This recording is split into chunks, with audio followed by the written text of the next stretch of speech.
जय हिंद फ्रेंड्स। आज हम बात करेंगे राष्ट्रीय एकता दिवस की, जो सरदार वल्लभ भाई पटेल की जयंती पर मनाया जाता है। एक नाम आप जरूर सुने होंगे, लौह पुरुष।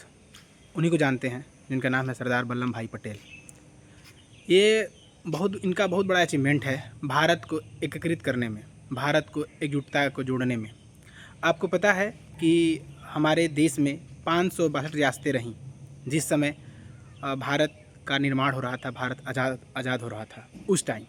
खैर, भारत तो पहले से बना है, लेकिन इसमें आज़ादी मिल रही थी उस समय। भारत में रियासतों की संख्या 562 थी और उनको ऑप्शन दिया गया था कि या तो भारत में मिल सकते हैं, या तो पाकिस्तान में मिल सकते हैं, या तो खुद एक स्वतंत्र एक राष्ट्र घोषित कर सकते हैं।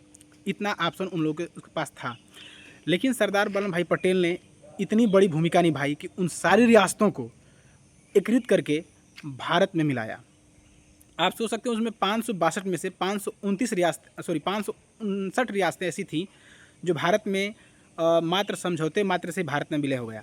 लेकिन 3 रियासतें ऐसी थीं जिन्होंने भारत में विलय करने से मना कर दिया। जूनागढ़ आपका था और आपका जम्मू कश्मीर और हैदराबाद।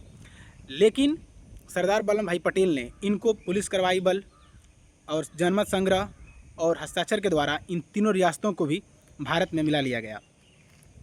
ये इतनी बड़ी अचीवमेंट है जो शायद इतिहास के पन्नों में जब तक भारत है तब तक ये अमर है। क्योंकि यदि ये एकीकृत नहीं हुआ होता तो भारत में कई सारे छोटे छोटे देश बन गए होते। तो इनको एकीकृत करने की जो मेन भूमिका है वो सरदार वल्लभ भाई पटेल की है। इसीलिए उनके जन्म दिवस के अवसर पे ही मनाया जाता है राष्ट्रीय एकता दिवस।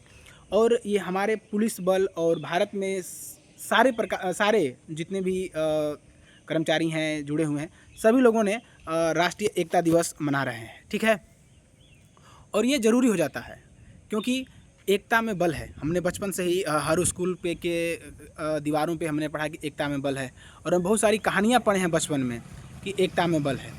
तो एकता में बल है। अगर भारत एकीकृत रहेगा, संगठित रहेगा, तो भारत ताकतवर रहेगा। ठीक है, इसलिए हमारे जो भारतीय संविधान है, भारतीय संविधान में आपको अनुसूची 1 बात करती है कि भारत जो है राज्यों का संघ है। भारत राज्यों का संघ है। ठीक है, मतलब जो राज्य हैं वो भारत के हिस्सा हैं। भारत में कोई भी राज्य मिल सकता है लेकिन भारत से अलग नहीं हो सकता।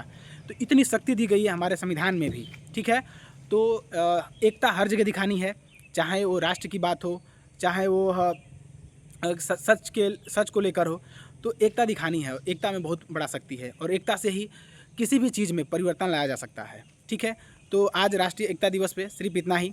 जय हिंद। मिलेंगे अपने अगले वीडियो में।